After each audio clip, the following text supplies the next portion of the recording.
Nagparinigan ng dating magkakampi sa politika na sina Manila Mayor Hani Lacuna at dating Mayor Isko Moreno. Yan at iba pang eksena sa lokal na halalan sa report ni Kari Kitor.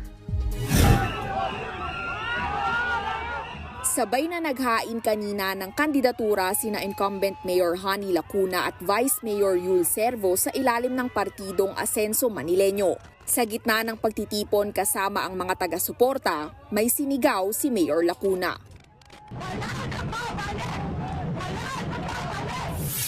Wala siyang pinangalanan pero tila pasaring yan sa dati niyang katandem na si former Manila Mayor Isko Moreno na muling tatakbong alkalde. Matipid naman ang naging sagot dyan ni Moreno. Peace be with you. Hayaan ko na lang ang taong bayan sa Maynila ang sumagot. Sinamahan kanina ni Moreno ang re-electionist na si Manila 1st District Representative Ernix Junicio sa paghahain ng COC. Sa October 8 pa raw siya maghahain ng kandidatura sa ilalim ng Aksyon Demokratiko. Posibleng running mate niya ang anak ni dating Manila Mayor Lito Atienza na si Chi Atienza Valdepeñas.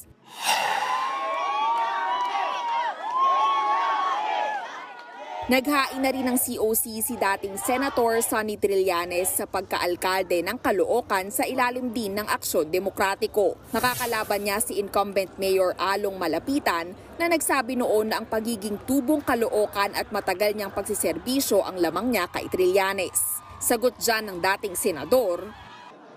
Ako po, I was born and raised po sa Barangay 169. No?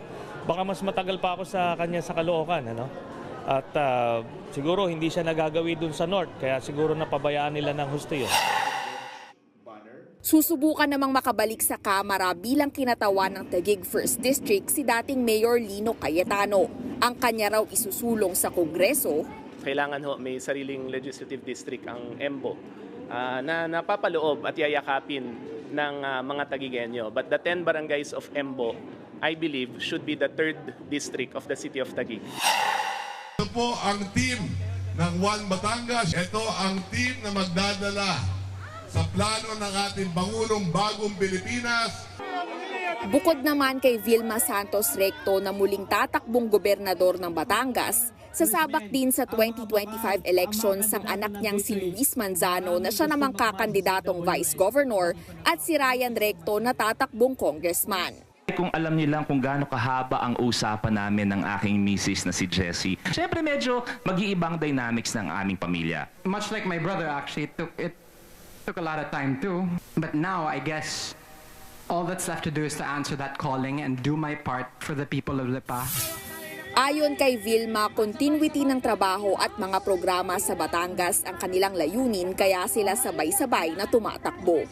I'm sure with my 2 boys, magiging epektibo para mas makapagtrabaho pa ng mas mabilis. I hope matanggap nila at we are here to serve.